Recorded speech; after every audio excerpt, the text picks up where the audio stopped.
We are pleased tonight to welcome Gresham Professor of Business, Raghavendra Rau, who is Professor of Finance at the University of Cambridge, and tonight he will be delivering a lecture on who is mining the store, manager, shareholder, conflicts. Thank you. Welcome, Professor. Thank you very much. So, thank you, guys. So this is the second in my final year series of lectures. I've been giving lectures here for 2 years already. This is my third and final year. And this year's lectures are on the human side of finance. So questions are, when we talk about finance, we talk about contracts, we talk about ways to persuade people to do what we want them to do. But what are the holes in these contracts? How do people take advantage of the holes? That's what I'm trying to talk about in this year's lectures. So let's go back to something I've been talking about continually for the last 3 years, and that is about what finance is all about, right? And at its core, we all know that finance is very straightforward. It's a bunch of promises. Basically, someone is promising to give you a fantastically large amount of money in the future if you give them some money today. So the question, for example, is, as a finance person, how much is each of these promises worth? Right? That's how much do you pay for this promise in the future?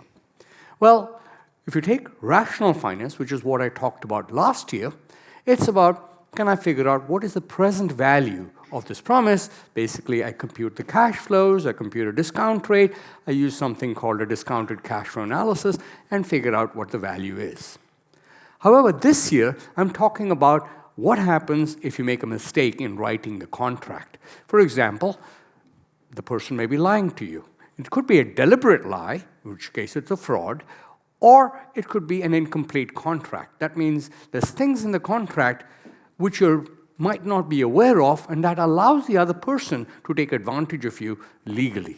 So I'll be talking more about the second form than the first one. Stealing money is relatively easy.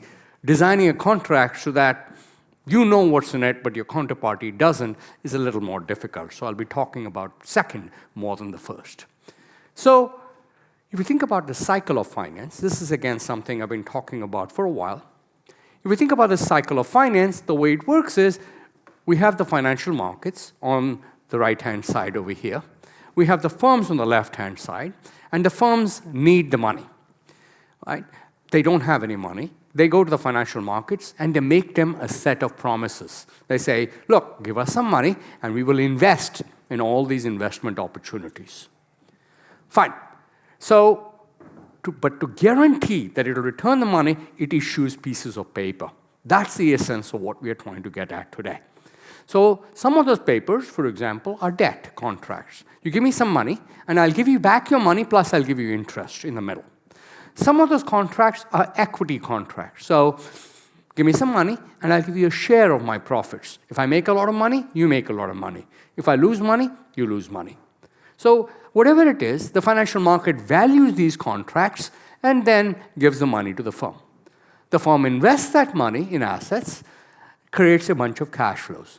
Part of the cash flows go to the government, taxes, part is retained by the firm, and the last part flows back to the financial markets in the form of dividends and debt payments. So that's the essential cycle of finance. The problem, unfortunately, is in that cycle, there are a huge number of parties involved. What are these parties? These are the stakeholders in the firm. The company itself has a bunch of stakeholders. We talked about the investors, and we talked about the firm. But that's just a small fraction of the number of people involved in the firm. For example, you could have the shareholders who hire a board of directors who, in turn, monitor the managers. But the managers are advised by an enormous number of financial intermediaries, including investment banks, commercial banks, all sorts of financial intermediaries. Then, when we talk about the shareholders, we're essentially talking about the market. So we can talk about individual investors, we can talk about institutional investors, we can talk about hedge funds, merger arbitrageurs. There's, again, an enormous range of types of investors. And, of course, the analysts and other financial intermediaries advise the managers as well as advise the investors, so on both sides of the deal. Beyond this, we can also think of the government. We can think of workers and unions. We can think of competitors. These are this enormous, complex web of relationships. And every part of the web is trying to deal with the other parts of the web. So they're all writing contracts with each other, and they're all trying to make the best of possible deals with all the other people in these different stakeholder relationships. So if you're an investor, if you're just focusing on the first group of people, the shareholders, what do you really need? Right? First thing is, you want to earn money. That's why you're investing. Otherwise, you wouldn't be buying the shares of the company. So you're earning returns, but you're hiring somebody, like the manager, to do something for you. So maybe they're finding good opportunities for you, good investment opportunities, good share opportunities, but some kind of opportunities.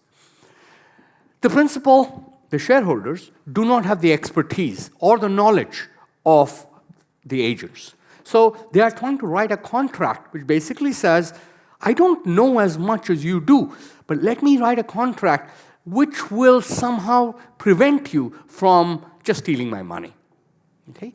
Without actually knowing as much as those people do. The problem here is that of asymmetric information. The agent has more information about what the true value is of the contract than the principal who's writing the contract. But the principal is trying to anticipate what the agent might do in order to write a foolproof contract. Well, to give you examples of all of this from their different perspectives.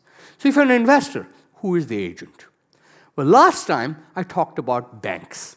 I said, well, you don't really need to worry about firms if you can deal with a bank. You just deposit your money in the bank, and the bank will lend money to the different firms involved. You don't have to worry about which firms are doing it. You just worry about, is the bank keeping your money safe?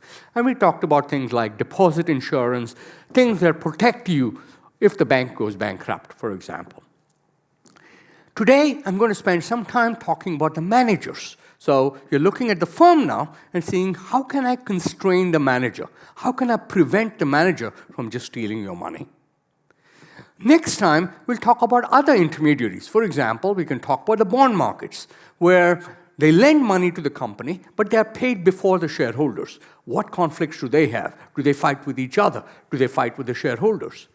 Then we can talk about insurance markets. So they insure the risk of the company. Maybe they insure your risks as well. What information do they have, and how do they prevent you from trying to just, for example, make a fraudulent claim? We have mutual funds.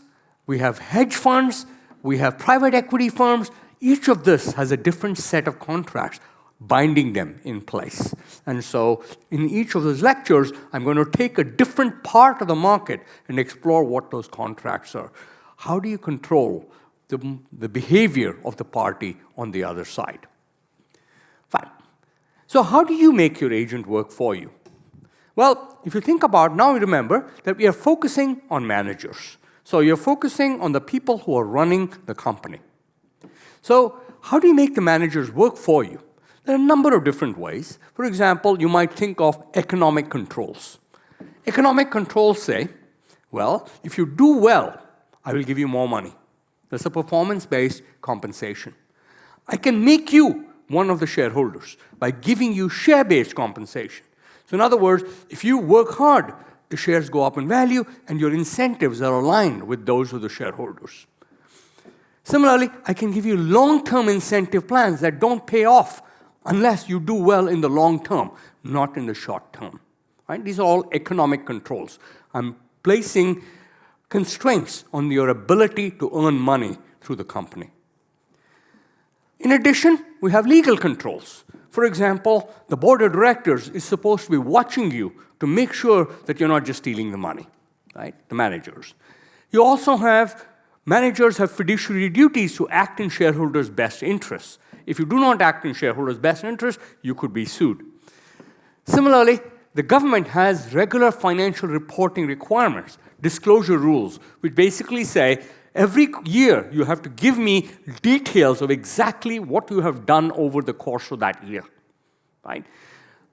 And so each of this, for example, Macy's just announced today that one of its employees had not actually filed their expenses for the last 6 months. So their costs were much higher than reported.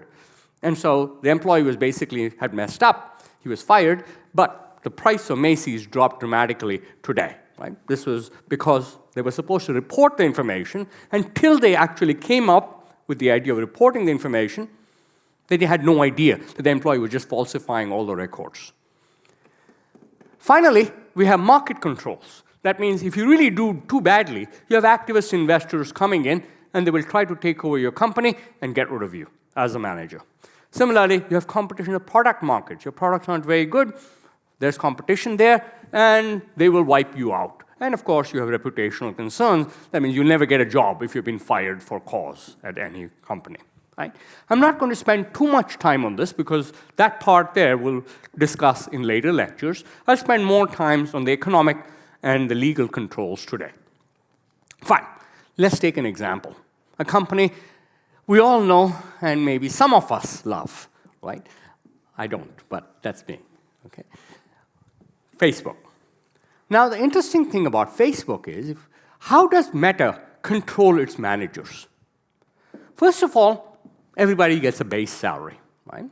On top of that, they get performance-based cash incentives based on how well they've done in the past 1 year. If they beat particular targets, they get more money.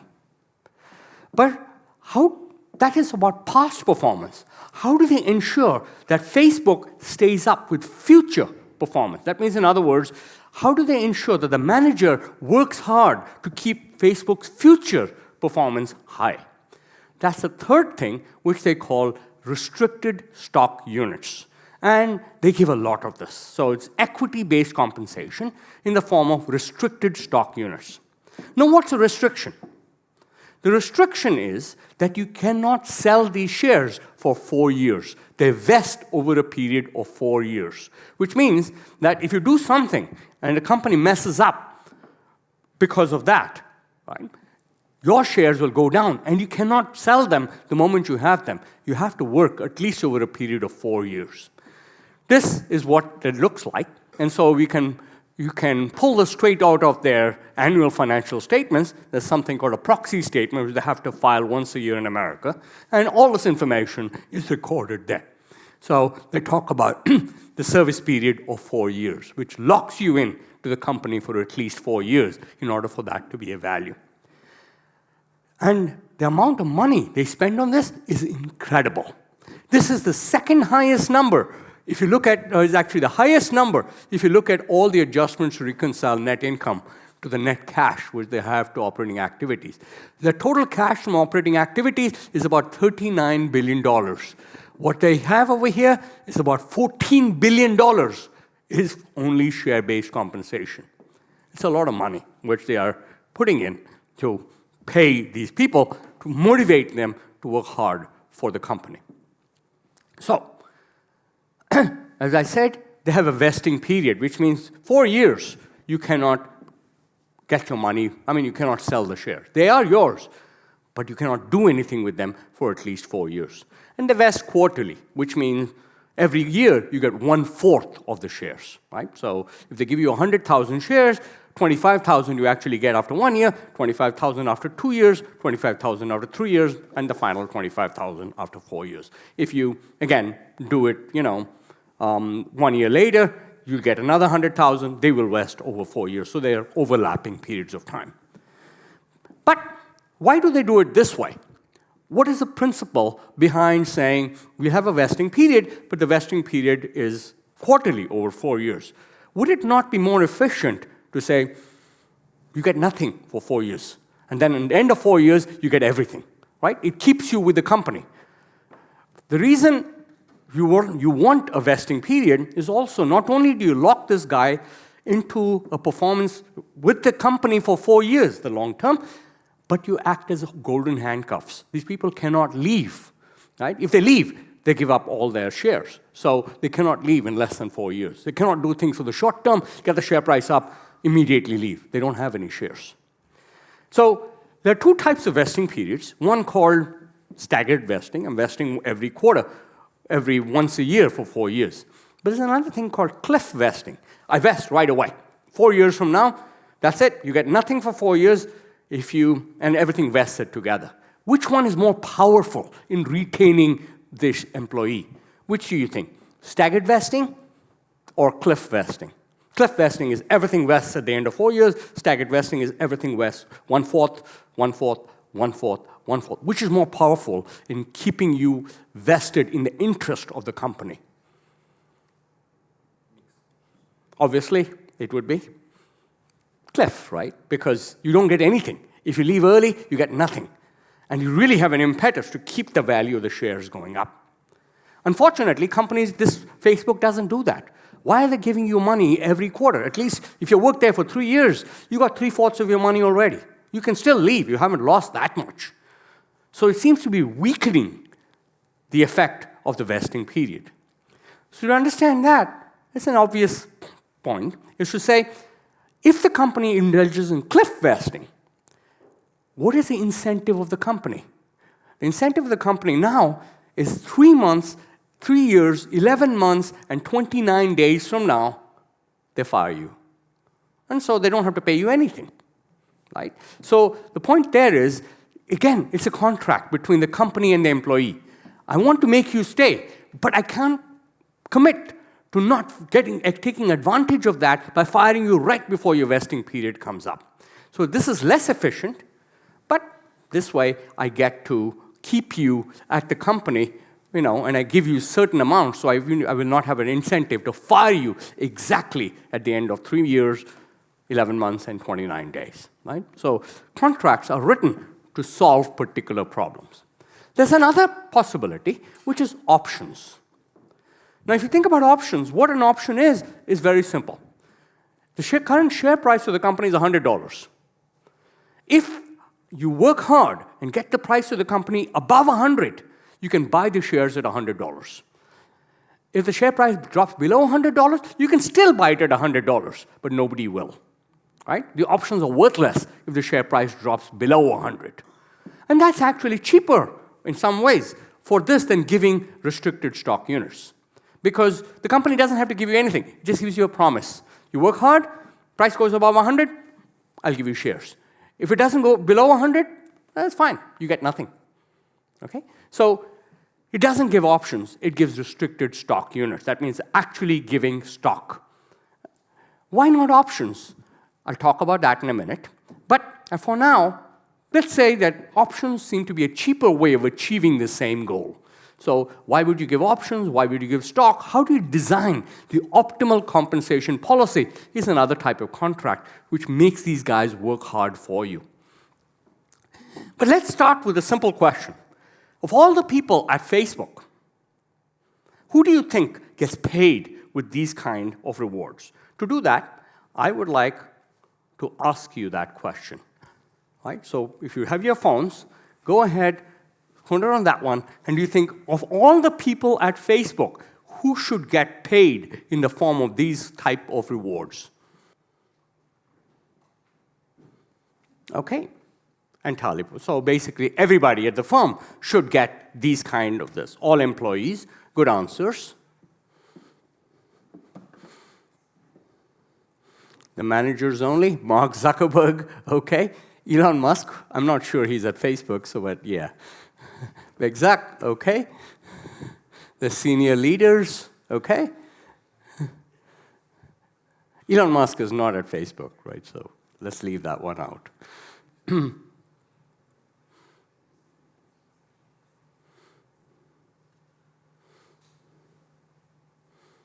directors, all employees, salespeople, board of directors, all good answers. Right?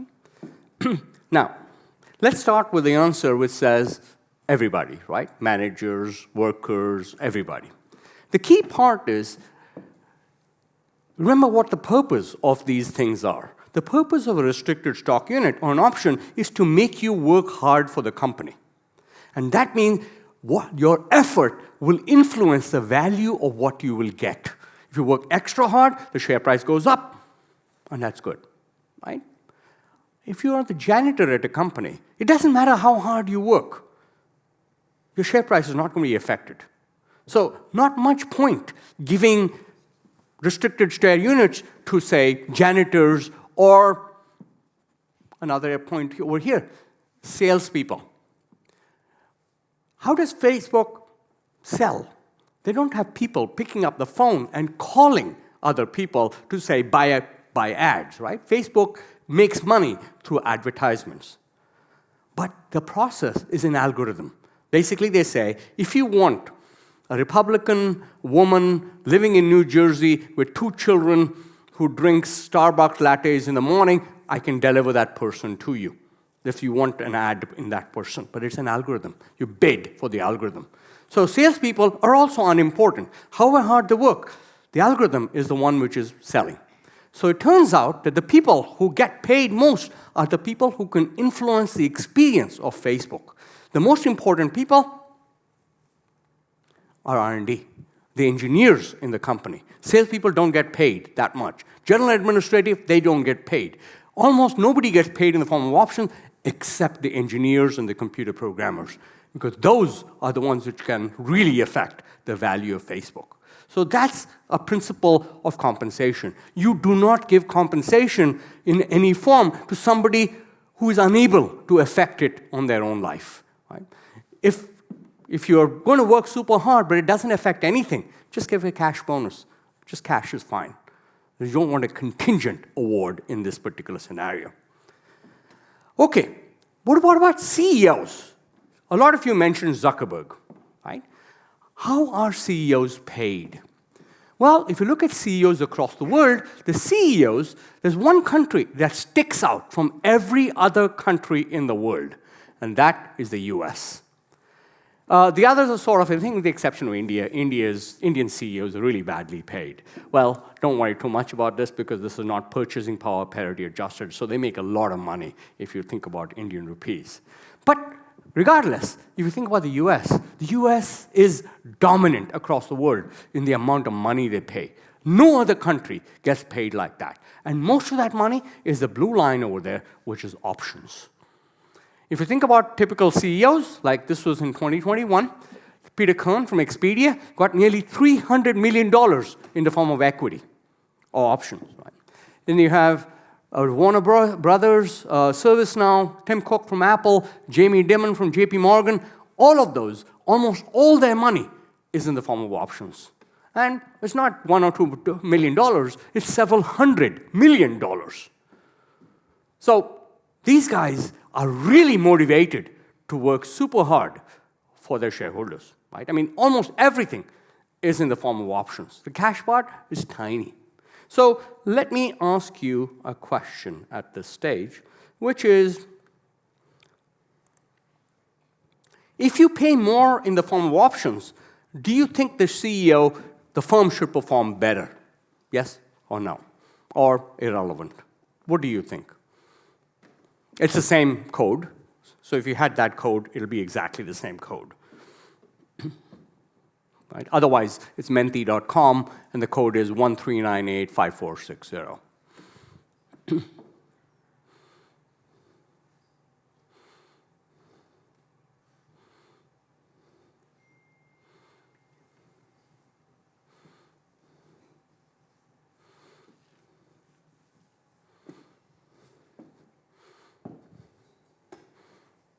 Very nice. Interestingly, the answer is the one which very few people picked. The firm actually does worse, not better. Why is that? That seems weird. It seems counterintuitive. So let's take a look at what is happening. Right? If Americans get so highly paid, they must be the best in the world. So this is research which I did. I looked at all American CEOs in the S&P 1,500, and on a scale, basically, I took every industry, and within industries, so all tech companies, all utility companies, all, mining companies, within the industry, I took who are the most highly paid in the form of options and the least highly paid in the form of options. What did I find? The highest 10% incentive pay actually do worse than the lowest 10% incentive pay. That seems weird. I'm giving these guys incentives to work super hard. How come they're not working super hard? Right? Actually, they are working super hard. The problem is I'm attracting the wrong type of person. So if I give you guys a choice, for example, between, say, $20 million in the form of options or $10 million in the form of cash, who would take options? Anyone in this room? Okay. Cash? A lot of hands going up here, right? So the point about this is who picks options? The guys who are confident they can raise the price. Because if you are not confident you're going to raise the price, you would pick cash. So only the confident CEOs accept the option. It's a two-way street. I'm giving you the money, but you have to accept the salary. If I'm not going to accept the salary, no point in me getting this massive number, whatever it is, right? I mean, I don't want it. So the negotiation process is I offer you options, and you say, yes, I'm going to take it. That means your CEO is super confident. And that average of a bunch of super confident people is someone who is extremely super confident. And these guys overestimate their ability to manage the firm and end up doing too badly. They end up underinvesting. They invest in wrong type of project. They take too much risk and destroy value instead of creating value. So the idea here is I'm designing an instrument to do one thing, to make you work hard. But the instrument backfires because I'm not controlling who is taking the instrument versus I assume that everybody will take whatever instrument I give them. Then that's just not true. But what about the markets? Do the markets think that options work? This was a paper published by another professor at the University of Iowa, Eric Lee. And Eric did this study where he showed that if you look at option grants in America, that's a date when the options are granted to the executives. Immediately after that, that happens to the stock price of the company, especially between 1999 and 2002. The moment you grant the options to the executive, the share price jumps. And I saw that as well, and I'm afraid to my eternal shame, I kind of said, oh yeah, that seems that options really work. The market loves the ideas that these guys are getting options. Eric Lee took a slightly different perspective, and he said, wait a minute, let's look at the number of companies which are doing this. And it turns out almost every company in the S&P 1,500 showed a pattern like this. So he said, wait, how likely is it that every company miraculously has a performance go up when options are given? Every single company. How is that possible? He said, a more likely answer is that these guys are giving options. Let's remember what I just said. Right? I want to give you something. The current stock price is $100. I want to say, if you increase the price more than 100, the options are in the money, you make a lot of money. But unfortunately, if I do that, you really have to work hard. I want to give you a slightly easier ride. So I say, fine. Instead of it being $100, I will give it to you at 90. You just have to beat 90. You're already beating 90. You're already at 100. So I'm giving you options already in the money. So what these guys did was to go back in time and backdate their options to the lowest price in the previous 1 month. That means they were giving their CEOs too much money, but they didn't want to tell their shareholders. So Eric Lee actually made a ton of money because he was an expert witness in a huge number of cases against these companies because they were all backdating their options. Steve Jobs was one of the people who received backdated options. Everybody was getting backdated options. Right? So unfortunately, this means nothing because all the company was doing was, in a way, like a sharpshooter. How do you guarantee that you will hit a bullseye every single time if you're a sharpshooter? Anybody? Sorry? Exactly, right? You shoot at the wall or whatever, and then you draw a bullseye around the bullet hole. That's what these guys did, right? So essentially, instead of saying you're going to have to beat the $90 benchmark, you backdate it, you pretend they started with a $90 benchmark, which is illegal if you do not tell the shareholders. And the second problem is, of course, what happens if the options do not vest? So for example, you're working for this company, and the share price drops. If it's $100 and the share price drops to 90, if you work hard, maybe you'll get the share price to $100. But let's suppose the share price drops to 80 or 70. Even if you work super hard, it's very difficult to get the share price up. So what would you do as an employee? Well, you find another job, right? Your options are worthless, nothing keeping you with the company. Find another job, move on. Companies know this. So the share price drops because the managers are not working hard. They reprice their options. So in other words, what that means is now the options are back in the money. So these guys have an incentive to work hard again. They can retain their employees that way. But as an employee, if I know that the company is going to reprice every time I go down, the share price goes down, why do I need to work hard? I know the price is going to go down. These guys are going to reprice my option. I just stop working. So the very thing of keeping the employees within the company can also backfire in the sense of these guys know that the company will just change the performance targets on you. Okay, what about bonuses? If the CEO works hard, does that work to keep these guys working hard for you as shareholders? One of my favorite examples is a company called Eastman Chemicals. And Eastman Chemicals had something called the UPP pool, which basically was talking about how much performance they had to achieve in order to receive a bonus. And it looked like this. It said if the threshold was, if they reached 1.01 earnings from operations, $1.01 billion, they get 50% of that bonus.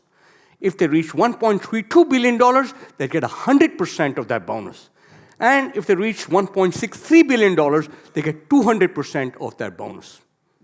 So it was all set in stone. It was all written into the contracts. Everything was done. So what do you think the company achieved? Well, turns out that the earnings for operations, remember the target was 1.32, the actual was exactly 1.32 billion. Now, it could be that this is pure coincidence. But when I saw that, I was thinking, man, you got to cheat. At least make it believable, right? 1.33. Why not? My target is 1.32. I hit 1.32. Right? It's like you're treating your shareholders like they're dimwits. Right? In many cases, as I'll show you in a few minutes, shareholders really behave like dimwits sometimes. Anyway, so how is pay set? Right? We've talked about employee pay. We've talked about CEO pay. But how is pay set? Well, the way most companies work is they have what's called a peer group. And the way the peer group is the company says, let's find other CEOs who are running companies like us. Let's look at their pay. And then we will set our pay right in the middle of that peer group. This is the peer group, for example, for Facebook.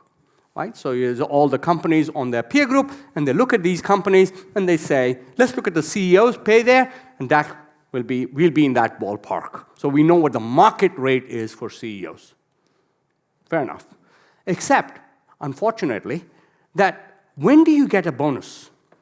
This is something called the Lake Wobegon effect, after a book by Garrison Keillor, where in a mythical town where all the men were handsome, all the women were beautiful, and all the children were above average, right? Which is impossible, because some children have to be below average in order for there to be an average. But unfortunately, applying this to CEOs, it turns out that every CEO is above average, right? So what does that mean? It means that if you have a peer group where somebody in the peer group gets a bonus, your board of directors says, that guy got a bonus. Now, we can't tell our shareholders we have a genius CEO if they say, oh, yeah, how come he's such a genius? You're paying him peanuts. So you say, if they get a bonus, we have to give our CEO a bonus, even though they did absolutely nothing to deserve it. Right? That's the Lake Wobegon effect. And so it turns out that they pick the peer groups appropriately as well. So, for example, when the CEOs choose their peers, they will pick the worst performing peers. You just have to beat your benchmark. So you pick the right type of peer, the guys who are highly paid and underperforming as your peer group, you're in clover. Right? That's another thing here.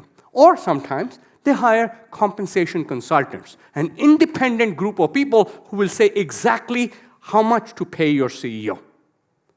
The way you think about this is a cartoon from Dilbert, where he says, I'd like to meet Bradley, our new manager of executive compensation. Bradley's job is to recommend to a board how much to pay executives such as me. Bradley is totally objective. This guy says, that was a world-class observation, so I recommend a company buy you a pony. A huge pony, a strong pony to carry the huge bags of cash I recommend for you. And this guy said, good work, Bradley. I'll recommend to the board that you get a raise. And so this, basically the whole point is the compensation consultant is actually being paid by the CEO to do other consulting work for them. So the CEO has an implicit threat. You don't pay me more, I don't direct all that money to you on the side. Right? So you really are controlling the consultant who is in charge, supposed to be recommending objective measures of your pay. Okay?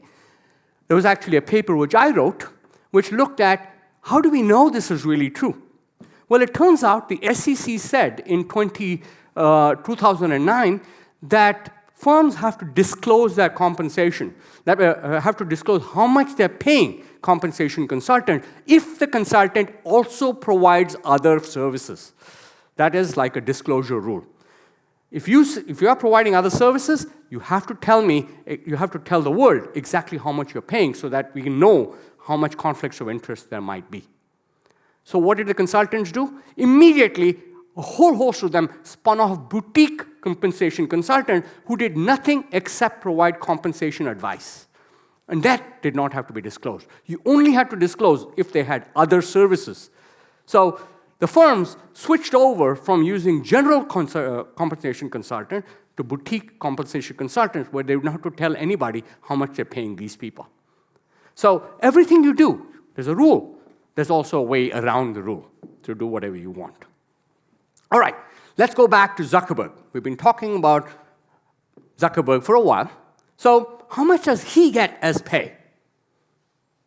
The answer is not much. He gets $1.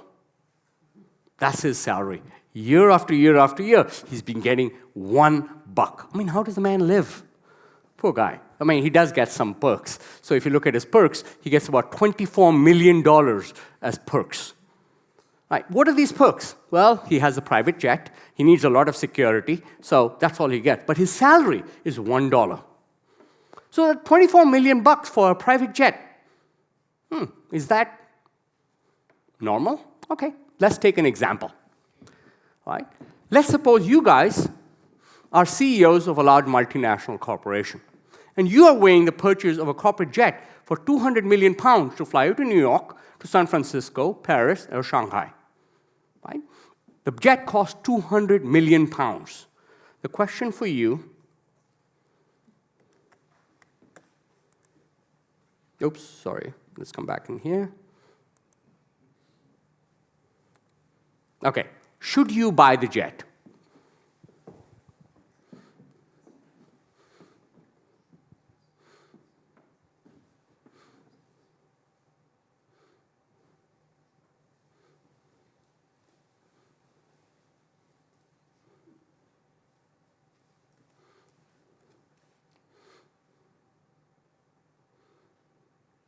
I see you have 2, 3 people who think it's unnecessary, but 15 people of 200 million.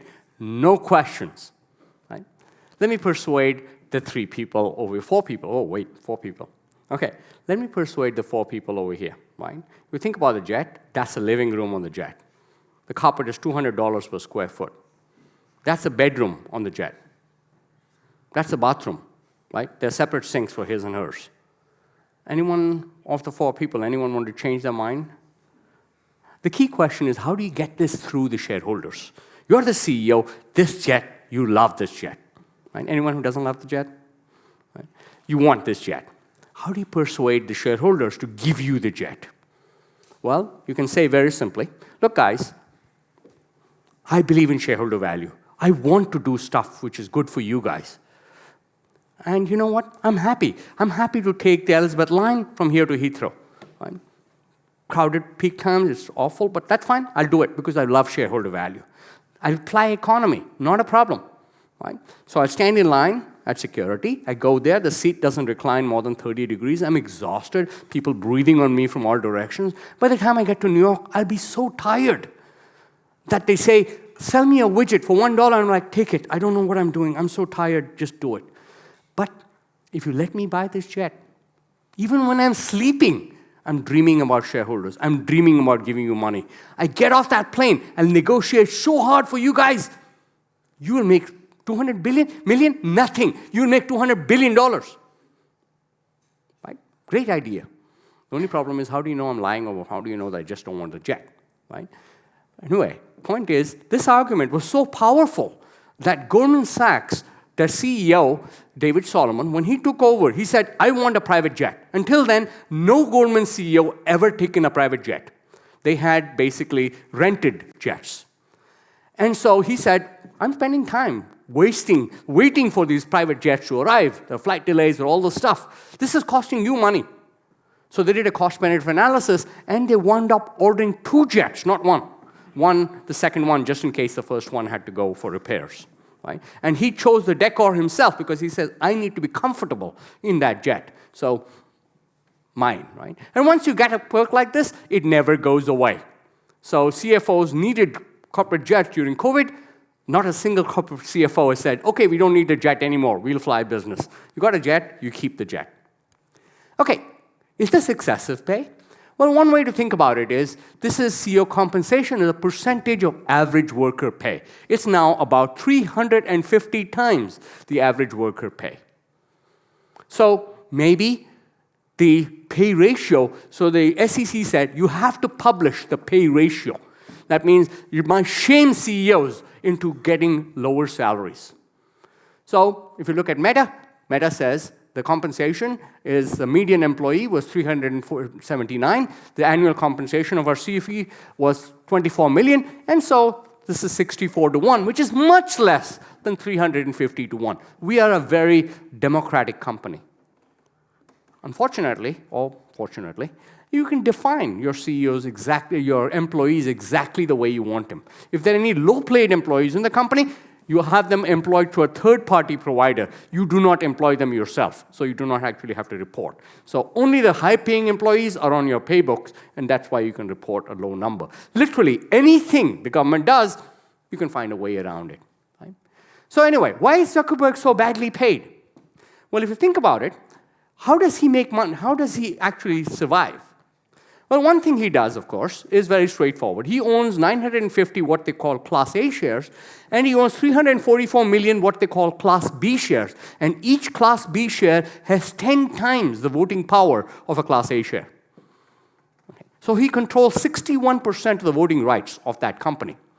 So if Facebook actually paid a dividend, how much would he get? It turns out the total number of shares is 2.1 billion Class A, 0.345 billion Class B. He owns about 9.958 million Class A, 344 million Class B, which is about every dollar coming out of Facebook, he gets 13 cents of that dollar. But he completely controls the company. So in other words, he can do whatever he wants. And as a shareholder, he doesn't bear the risk. The risk is borne by everybody else. He only bears 13% of the cash flow rights. So a big wedge between his personal risk versus his control rights to the corporation. Does he care about anyone else? Well, every year, there's a proposal put by the poor shareholders who say, please give each share an equal vote. And every year, one shareholder says, forget it, not going to happen. And it never happens, right? Because the one shareholder is Zuckerberg. Okay, so one man, all the votes, is pretty much what it is. So what happens here? So Facebook says Cambridge Analytica harvested data of to 87 million users, failed to police how its partners handle data. It deflected, delayed, and denied everything which had been put in front of it. There's a thing put by the Wall Street Journal called the Facebook Files, which said how their platform is riddled with flaws. It says its rules applies to all company documents, reveal a secret elite that is not bound by any of Facebook's rules. Instagram is toxic for teenage girls, but they don't really care about any of that. And most recently, before the AI thing, he was going heavily into Meta, the metaverse. That's why he changed his name, the company's name, to Meta. And what happened to the stock price? As you can see, the free cash flows of the company dropped almost to zero. The key part is people were objecting to any of this, but he said, I don't care. I am in a controlled company, so I can make all these decisions, and nobody else is allowed to do anything. Right? Okay, so is this common? Well, if you think of another company called Snapchat, when they went public, the amount of votes they gave its people who bought their shares was zero. That means if you bought a share of Snapchat, you didn't have any say in how the company was managed. And then, after they issued those shares, people bought the shares, and after that, they decided, what's the point of having an annual meeting? Right? These guys can't do anything, so no point in having a meeting anymore. So they were going to do our own thing. You guys are suckers enough to pay for my shares. I'm taking it and doing whatever I want. So who controls the company is a big question at the end, right?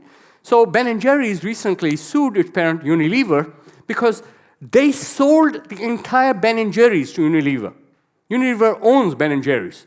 But they said, we have an essential nature of the company. We are known for socialist reasons. We are known for talking about things like human rights and dignity, supporting social and economic justice, protecting and restoring the Earth's natural systems. Ben & Jerry's is known for this kind of stuff. So we are going to sell you Ben & Jerry's, but we will have a board, and we control the board, and the board is in charge of controlling the ethical integrity of Ben & Jerry's. So this happened last week when Ben & Jerry's is busy suing its own company again for saying, okay, you're silencing it over support for Palestinian refugees. It happens literally every year. They sue their own company because they say, we are in control of this company. Or let's take another example. Suppose you own 97% of the voting stock of a public company. Do you control it? Yeah, obviously, right? Of course you do. The problem, of course, is what you can do is elect your directors nationally, and you should pick qualified board members, not just friends or your dog, which happened in one case. Right? You have a board of directors, you put your dog on it, because you control the whole thing. But anyway, so you pick qualified board members. The problem with qualified board members is they can still outvote you sometimes. Some controversial thing happens, the board goes one way, you want the other thing. So what can you do if that happens? You control the company, so the obvious thing is fire the board. Get rid of all of them, right? And replace it with a board who will do exactly what you want. The problem is that takes time, right? Maybe there are a whole bunch of things. You've got to follow a set of formal procedures. You might read written consent. You might need to call a shareholder meeting. You might have to wait for the annual meeting. And sometimes the board can act against your wishes or try to take away all your shares.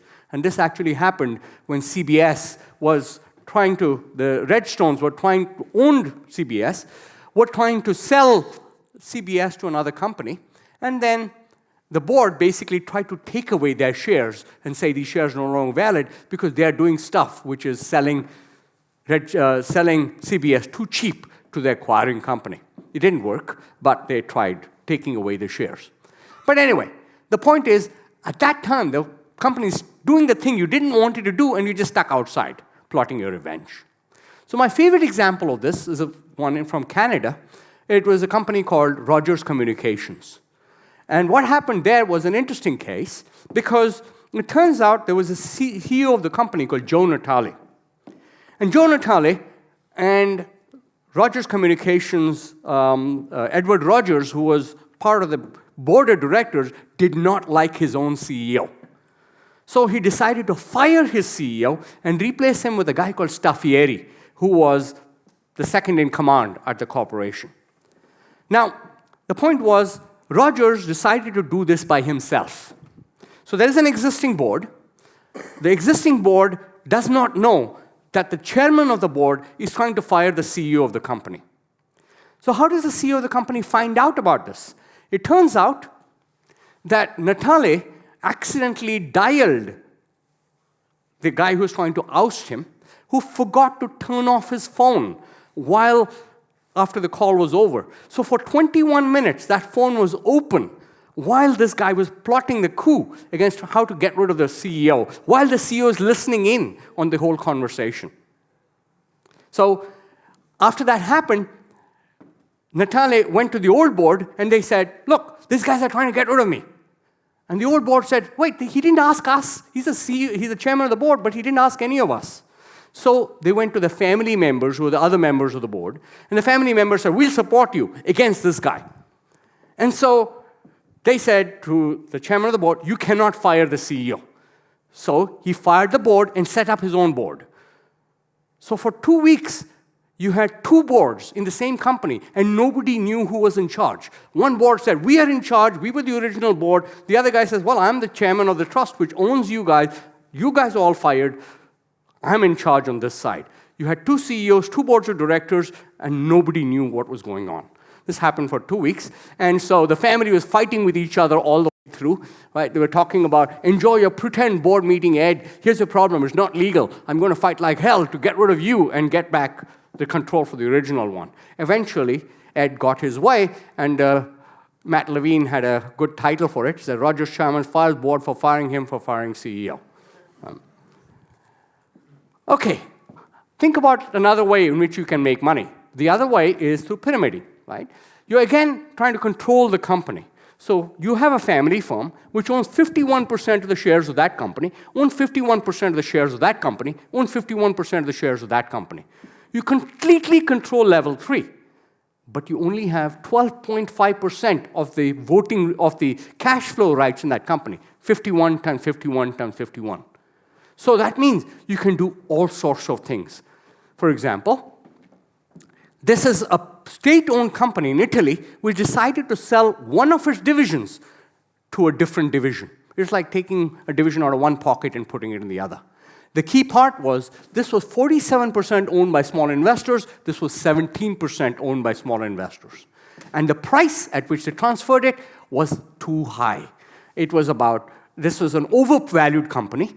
So it turns out the price was incredibly high. And so what happened was the small investors over here were extremely upset. Their value dropped by 20% at the announcement of the deal. But nobody was sued, partly because this is Italy. Right? The Italian government is basically ripping you off in this particular context.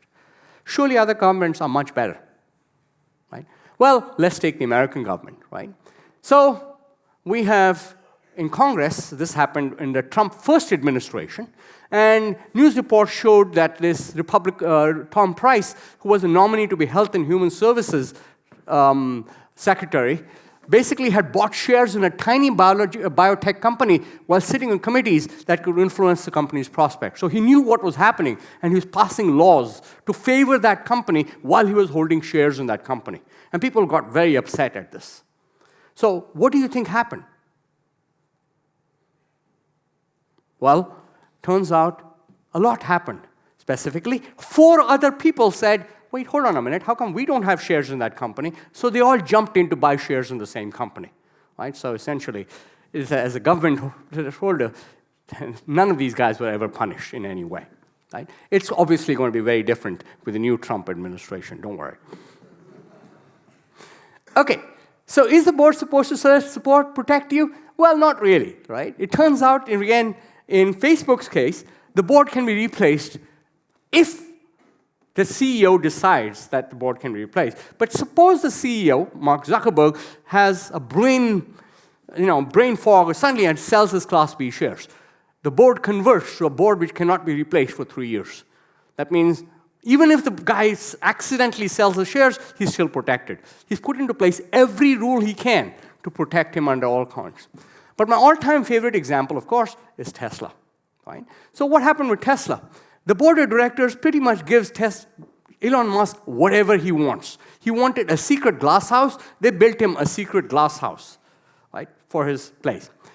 And then my favorite bit was he decided he basically had 25% of the shares of Tesla, but he sold 12% of those shares in order to buy another company, Twitter, on his own personal account, not Tesla's account. And then he bought it, and then he went back to Tesla. And he said, guys, I'm not interested in Tesla anymore because I only have 13% of the control. Give me more shares for free, or I'll develop all the products outside Tesla. You won't get any of it. As board members, what would you do? Right? Do you say, no, you're just blackmailing it? What should prevent you from doing the same thing again? So they gave him his money. Another shareholder sued him. They said, the board is just sitting in this guy's pocket. They're not looking out for us. They're keeping control of the company. So it is voided. And he said, fine, in that case, I'm going to move my whole company to Texas instead of Delaware. So Texas is much more liberal. They will let me do whatever I want. And today, he is now looking forward to serving America if the opportunity arises. He becomes the head of what they call DOGE, no relation to Dogecoin, the Department of Government Efficiency, apparently. And he says, no pay, no title, no recognition. What he didn't mention, of course, is when he's working for the government, all his shares can be sold, and he doesn't have to pay capital gains tax on any of those. He can defer capital gains tax for most of those, right? So at the end, it's very tough to control anything. If you think about OpenAI as one last example, OpenAI has exactly the same issue. It was a charity. And so they said, when they first came out, they said, it would be wise to view any investment in OpenAI in the spirit of a donation, with the understanding that we don't really know what money would mean in a post-artificial general intelligence world. Basically, that's a great pitch. It's like saying, give us money, and we won't return you anything.